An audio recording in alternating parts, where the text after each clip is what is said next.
socorro e livramento de outra parte virá para os judeus. Mas tu e a casa de teu pai perecereis. E quem sabe se para tal tempo como este chegaste a esse reino. Aí você vai repetir comigo assim: para um momento como este. Diga aí. Para um momento como este. Mais uma vez, para um momento como este. Para um momento como este. Glória a Jesus. Sei que você já ouviu falar de muitas pregações sobre Esther. Já ouvi muitos pregadores falar. E provavelmente pregadores melhores do que eu. Mas o Senhor, Ele tem uma palavra. Porque a palavra é dele. E quem faz o pregador é Ele, né? Porque a palavra dele. Nós não somos nada. E quando eu estava meditando, o Senhor colocou no meu coração essa passagem que já tinha falado comigo há um certo tempo. Para um momento como este. E se nós formos ler a história de Esther, a gente entende que é uma história totalmente inspiradora para nós.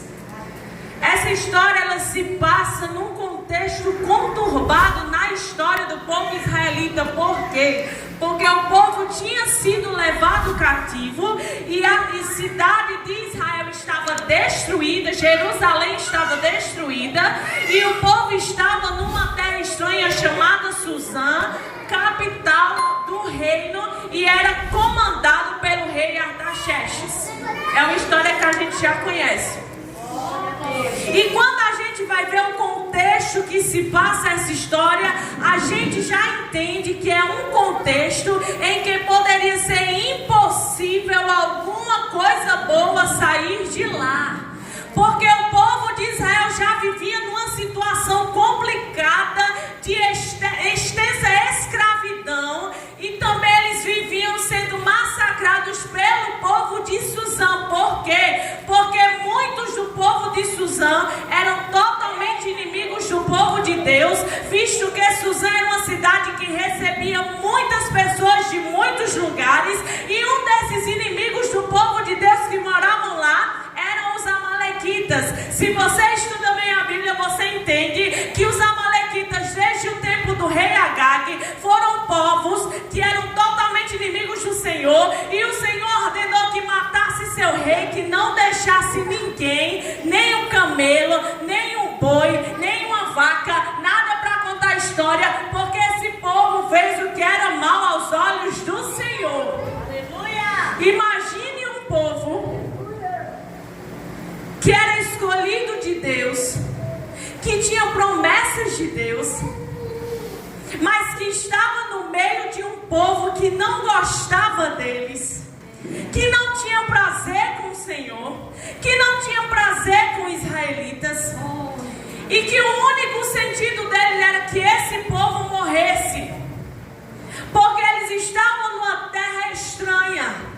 E quando se está numa terra estranha, é complicado você se sentir à vontade, porque você não está no seu povo, você não está na sua civilização. Imagine você sabendo que está numa terra estranha enquanto sua cidade foi destruída pelos inimigos, o seu templo foi derribado, as suas paredes foram derrubadas, o seu povo estava enfraquecido, e o grande sonho desse povo israelita era que pudesse voltar para Jerusalém, para que eles pudessem reconstruir a sua vida no lugar onde eles estavam.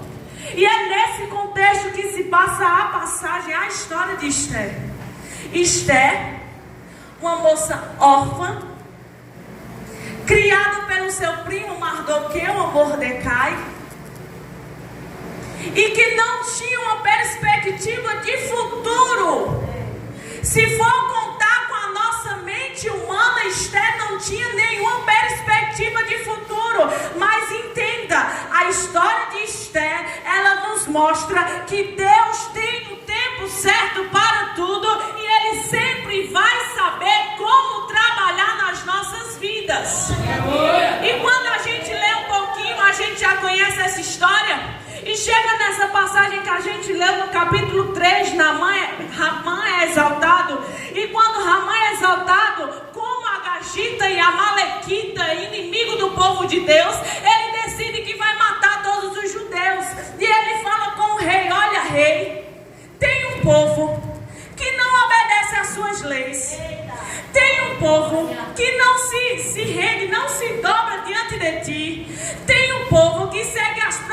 vez, tem um povo que não quer saber dessa história de rei, de adorar rei, de se curvar para rei. Deixa eu lhe dizer, rei, a gente precisa exterminar esse povo.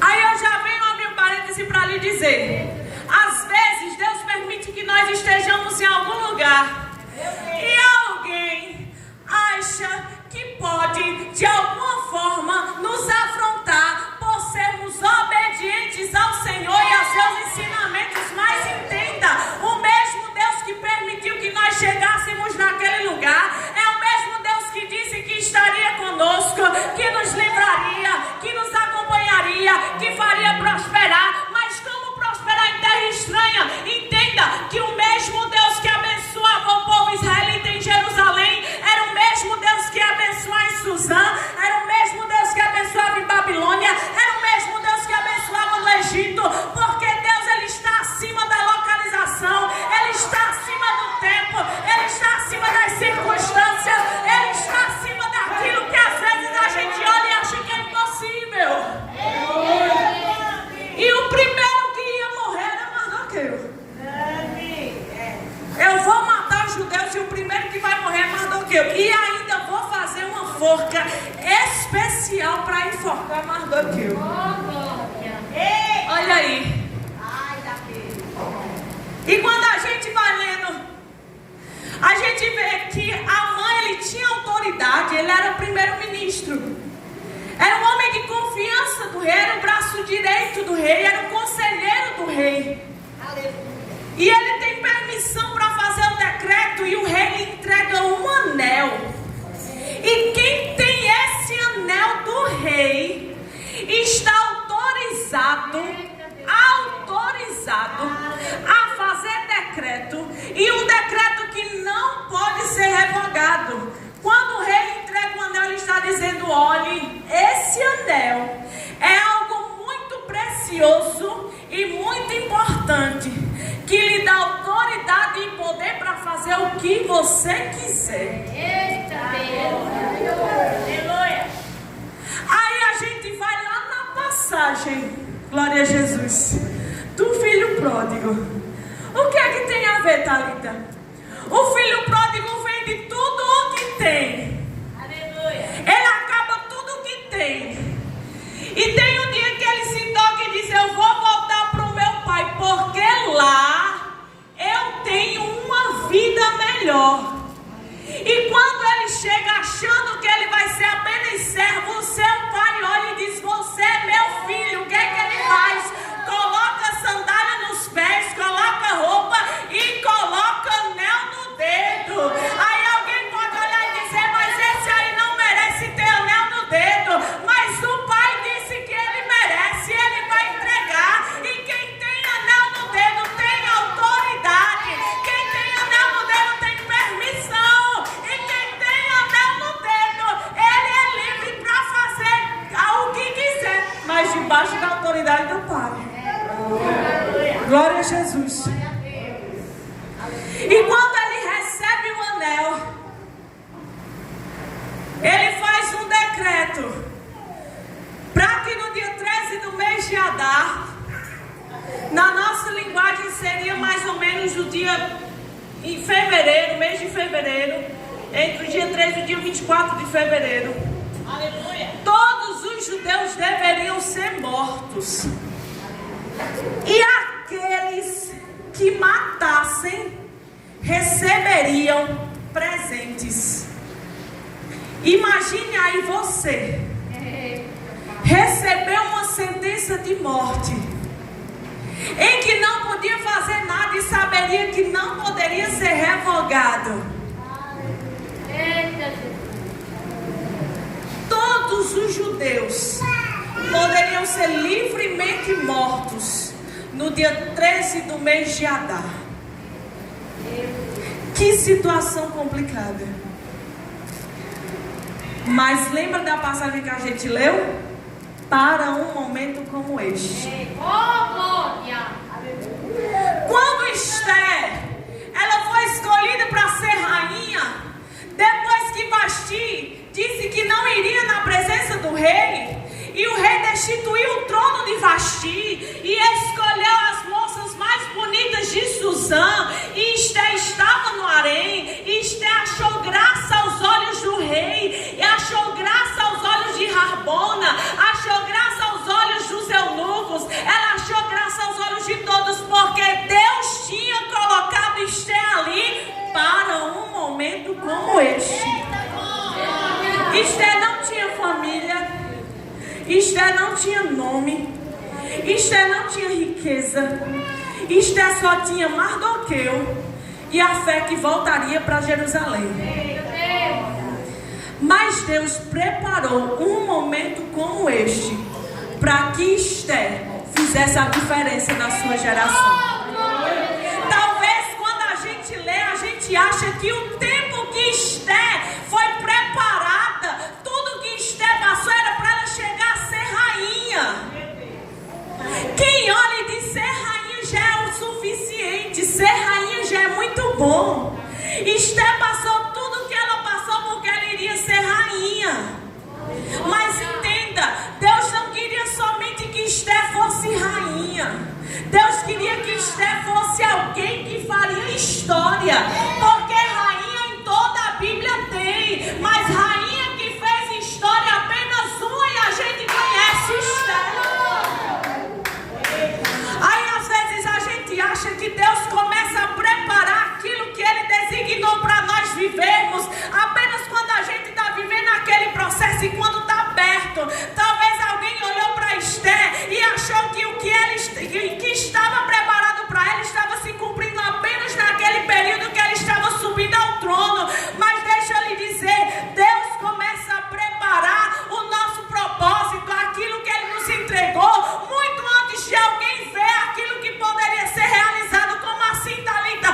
Toda a nossa vida está diante do propósito do Senhor. A gente está vivendo um processo, a gente está vivendo um momento, a gente está vivendo somente alguma preparação, porque o Senhor na nossa vida já está construindo aquilo que Ele já designou para nós vivermos. Desde o início, quando Deus permitiu que o povo fosse levado cativo, quando Deus permitiu que Esté ficasse órfã, Deus permitiu que ela fosse criada pelo seu primo, Deus já estava desenhando o futuro que Esté iria viver. Deus já estava desenhando o propósito que Esté viveu para realizar. Deus já estava desenhando o momento em que Esté faria história. E quando a gente entra no capítulo 4, depois de tudo isso, está lá o povo judeu desesperado, porque o homem tinha dito que poderia matar todos eles sem chance de defesa, e tinha data. Imagina o que é você comer, dormir, trabalhar sabendo que tem data para você morrer. Tem data para você morrer. E o povo judeu, ele ficou consternado, desesperado.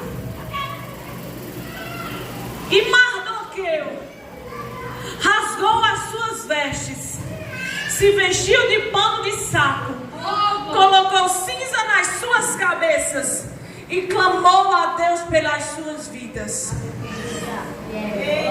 Sabe por quê? Porque o problema da gente é que quando a gente vê um momento difícil, um processo difícil, algum andamento, alguma fase que o Senhor nos permite passar, muitas vezes ao invés da gente vestir pano de saco e colocar cinzas na cabeça de forma espiritual, a gente vai tentar resolver falando com um ou com o outro, achando que alguém vai conseguir. Mas quando Deus permite algumas coisas na nossa vida, Ele está dizendo: ei meu filho, ei minha filha, está na hora de você começar a olhar mais para mim e deixar de olhar para quem pode resolver a tua situação. Porque a gente tem mania de querer ajeitar tudo, organizar tudo, falar com fulano, falar com cicrano, mas tem hora que a humilhação vai ser sempre a melhor saída. A humilhação diante daquele que pode fazer algo por nós, a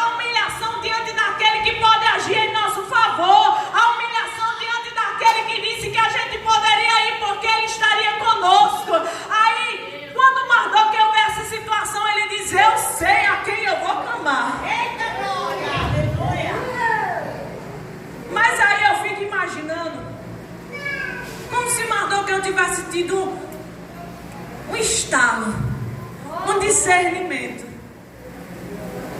Eu disse, eu vou falar com Esther. Eu vou falar com Esther. Aleluia. Ora, mas será que ele não poderia ter ido falar diretamente com o rei? Mas ele foi falar com Esther. Sabe por quê? Porque ele sabia que existia um propósito para Esther ser uma rainha. Deus nos coloca em posições, em cadeiras, em lugares. Mas esse lugar que o Senhor nos coloca, existe um propósito para que nós estejamos lá. Talvez alguém pode ter olhado e dito, pronto, ela é rainha, acabou, vamos continuar a história e está tudo bem. Mas quando Esther foi constituída rainha, Deus estava marcando a história de Esther para ela fazer diferença em um momento como este. Como era que alguém poderia ser livre daquela sentença? Até mesmo o rei não poderia revogar aquela sentença, porque pela lei dos medos e dos persas, alguma sentença que tenha sido cravada com um anel real não poderia ser revogada. Aí quando a gente lê um pouquinho e a gente vê quando Deus diz, operando eu, quem impedirá? Ou a porta que eu fecho ninguém abre, a porta que eu abro ninguém fecha. É Deus dizendo que aquele que tem autoridade para fazer um decreto, não tem ninguém que consiga revogar. E o nosso rei, o nosso Deus, ele tem poder para fazer qualquer decreto. E quem é aquele que poderá revogar o decreto do nosso Deus? E quando Mardoqueu vai até Esther, e é o capítulo que nós lemos, Mardoqueu pede para chamar Esther. Esther tem conhecimento de como Mardoqueu está, mas não tem conhecimento do que está acontecendo lá fora. Ela só sabe que tem um homem que é primo dela, que está vestido de pano de saco na porta do palácio. E ela corre para saber o que foi que aconteceu. E Mardoqueu diz o que aconteceu e manda para ela o decreto. E quando ela lê o decreto, ela fica simplesmente arrasada. Esther fica sem saber o que fazer. Esther fica vendo como se não houvesse solução.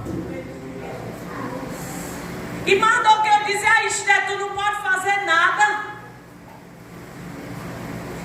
E ela diz assim, olha Mardoqueu, qualquer um que entrar na presença do rei sem ser convidado e que ele não levante o cetro, corre risco de morte. É morte na certa, Mardoqueu. Não tem como eu ir à presença do rei, porque já faz 30 dias que eu não sou chamada, Mardoqueu. Como eu vou na presença do rei? Meu Deus! Aí chega no versículo que a gente leu. Mardoqueu dizendo, versículo 13: Então disse Mardoqueu, não imagines em teu ânimo que escaparás na casa do rei mais do que todos os outros judeus. Porque se de todo te calares nesse tempo, socorro e livramento de outra parte virá para os judeus, mas tu e a casa de teu pai perecereis. E quem sabe se para tal tempo como este chegaste a esse rei. E quando a gente vê a questão de um tempo como este, para chegar a um tempo como este, a gente vê um processo, um teste do tempo. Deus nos chamou para fazer história em um momento específico nas nossas vidas. Deus reservou para nós algo específico nas nossas vidas. Mas para a gente viver aquilo que o Senhor reservou para nós, a gente passa pelo teste do tempo. Aí a gente vai lá para o exemplo de Davi. Davi tinha entre 15 e 17 anos quando foi ungido rei de Israel.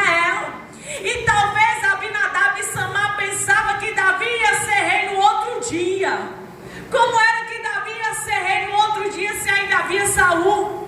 Mas aí entenda, Deus tinha um tempo certo para que fosse cumprida a promessa na vida de Davi. Mas enquanto Davi esperava o tempo que ele ia ser rei, ele continuava na presença do Senhor, adorando ao Senhor, servindo ao Senhor, esperando no Senhor. Porque muita gente acha que esperar no Senhor é ficar de braços cruzados esperando cair no céu. Mas não, esperar no Senhor é quando mesmo a gente está esperando, a gente está fazendo alguma coisa para o Senhor. A gente está agindo nas nossas vidas. A gente não deixa a nossa vida parada. Porque enquanto nós estamos cuidando das coisas dele aqui, ele está cuidando das nossas coisas lá no futuro. É assim. Oh, glória. Ele tinha entre 15 e 17 anos. Oh, glória. Mas depois de muito tempo que Davi foi ser ungido rei de Hebrom, de Judá. Entenda, ainda nem foi rei de Israel, foi de Judá. E ainda passou mais 7 anos e 6 meses para ser ungido rei de Israel. Que é isso? O teste do tempo. E nesse período que Davi estava esperando, Davi confiava naquele que tinha sido ordenado. Davi confiava naquele que tinha ordenado a Samuel para que ungisse ele rei e que um dia chegaria. Poderia ser que Davi fosse um dia rei, no outro dia morrido, mas Deus estaria cumprindo a sua promessa, porque o Deus que prometeu que Davi seria rei, ele entendia que ele era fiel. O próprio Davi falou muitas vezes de esperar, de confiar, de acreditar. O problema é que Deus nos levantou para viver um certo tempo, para fazer a diferença, e a gente acha que ele vai cumprir no outro dia. Mas a gente esquece que o tempo de Deus é diferente do nosso. O propósito de Deus é diferente do nosso. E que se a gente receber antes da gente merecer, entre aspas, a gente pode ir lá na frente quebrar a cara e até virar as costas para aquele que fez a promessa. Mas Deus, ele está nos tratando, nos aperfeiçoando, para a gente conseguir realizar a obra de uma forma excelente daquilo que ele confiou para nós.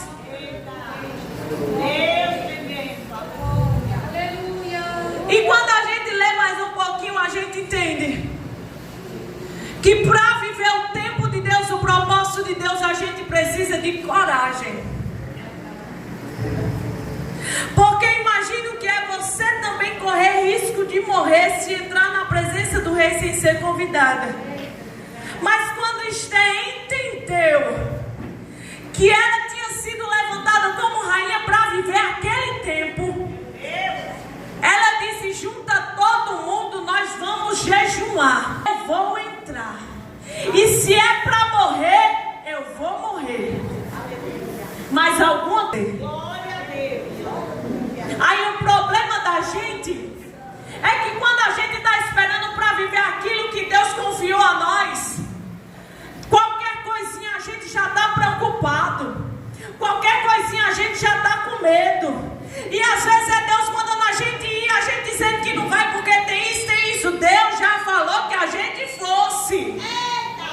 Esther sabia que poderia morrer, mas ela tinha consciência de que ela iria fazer alguma coisa, mesmo que as palavras dela não fossem suficientes, e Deus cuidaria do resto. Se Deus quisesse livrar, ele livraria. Se Deus quisesse permitir que ela morresse, morreria. Mas Esther se colocaria diante do rei. Para a gente viver o propósito de Deus, a gente precisa correr riscos. A gente precisa muitas vezes fazer coisas que algumas pessoas acham que é coisa de doido.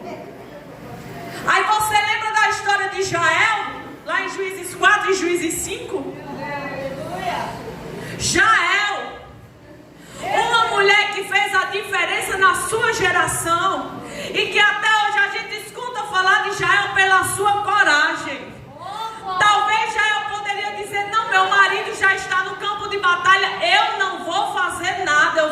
deixar aqui, tá tudo bem, mas não. Jael se sentiu responsabilizada pelo povo de Deus. E ela disse: eu não vou permitir que esse homem viva. E a própria Jael, ela matou a Sísera. E ela deu vitória ao povo de Deus, porque ela sabia que valeria a pena correr riscos para engrandecer o nome do Senhor. Entenda, você pode até correr riscos, você pode até andar por lugares complicados, mas Deus já prometeu que mesmo que você andasse pelo vale da sombra da morte, você não precisava temer, porque Ele vai estar conosco. Quando Davi disse isso, ele tinha certeza da promessa de Deus, que estaria conosco. E para viver o propósito do Senhor, a gente precisa de coragem, precisa correr riscos mesmo. Mas entenda a importância de ter discernimento para entender quando Deus está mandando ir e quando Deus está mandando ficar. Às vezes a gente quer ir quando Deus diz que não é para ir. Às vezes a gente quer lutar quando Deus diz que não é para lutar. Às vezes a gente quer levantar a arma quando Deus diz que é só para cantar, que é só para orar, que é só para quebrar cântaro. Mas Deus nesta noite está dizendo: comece a ouvir mais a minha voz e entender quando eu mandar você ir, você ficar, você lutar, você falar. Porque enquanto eu estou dirigindo a tua vida, eu estou me responsabilizando pelo teu futuro. E quando a gente vê o processo, quando a gente entende que Esther, ela teve que abrir mão da vida confortável que ela vivia no palácio. Quando Mardoqueu diz a ela: olha Esther, se você não for, Deus vai mandar livramento de algum outro lugar, porque Deus não desampara os seus filhos, mas você vai morrer. E Esther teve que decidir abrir mão dos seus privilégios, do seu conforto, da sua vida boa, para poder fazer a diferença. E muitas vezes Deus nos convida a sair de onde nós estamos, para nós vivermos o propósito que Deus reservou para nós. Lembra de Abraão?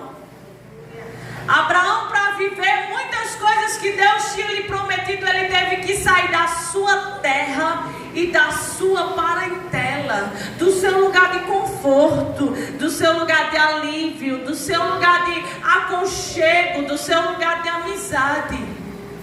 Esther, quando ela se levantou para ir diante do rei, ela decidiu que nada daquilo que ela tinha valeria a pena se ela não fizesse aquilo que Deus designou para que ela fizesse. Ei, domingo eu estava pregando e eu dizia que nada nessa terra nunca valerá a pena e nunca estará acima da amizade do nosso Jesus, da presença do nosso Jesus.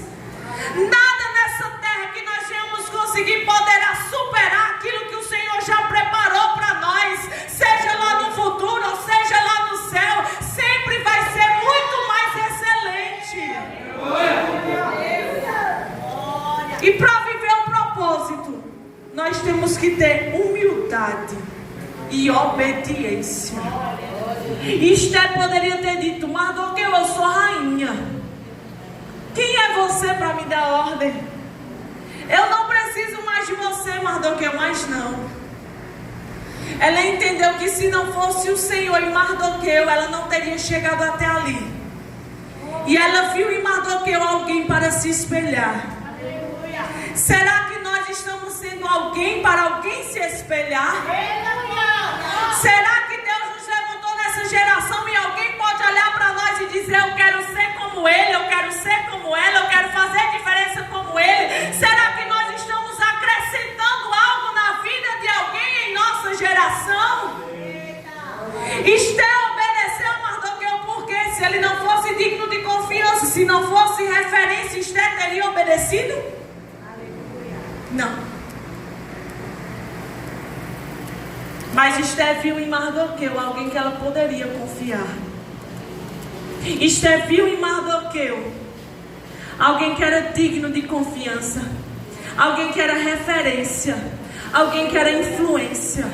Sabe por quê? Porque onde nós estivermos, sempre vai ter alguém olhando para nós, buscando de nós uma referência. Aí tem gente que diz que não deve satisfação a ninguém, mas na Bíblia está escrito que nós estamos cercados por uma tão grande nuvem de testemunhas. E nós precisamos ser exemplo e influência onde quer que nós estejamos. Seja influência boa, influência má. Quisera Deus que seja boa, mas alguma influência nós vamos deixar. Sabe por quê? Porque antes da gente falar, a nossa vida vai chegar primeiro e vai fazer diferença na vida das pessoas. Esther teve humildade e obediência para entender que Mardoqueu era alguém de confiança e era alguém orientado por Deus. E quando a gente vê tudo o que está acontecendo, Deus faz uma reviravolta naquela situação. E aqueles que iam ser mortos agora poderão lutar pelas suas vidas. Aqueles que iriam ser mortos agora poderiam combater, poderiam guerrear. Eles não iam só esperar. Aí talvez você possa me perguntar, mas Thalita, não era melhor que, desse um jeito de anular o decreto? Não, o certo é certo. Com Deus não tem esse negócio de ser ajeitado. Ou é certo ou é errado. Mas Deus deu uma saída. Sabe por quê? Porque alguém decidiu se levantar para um tempo como este.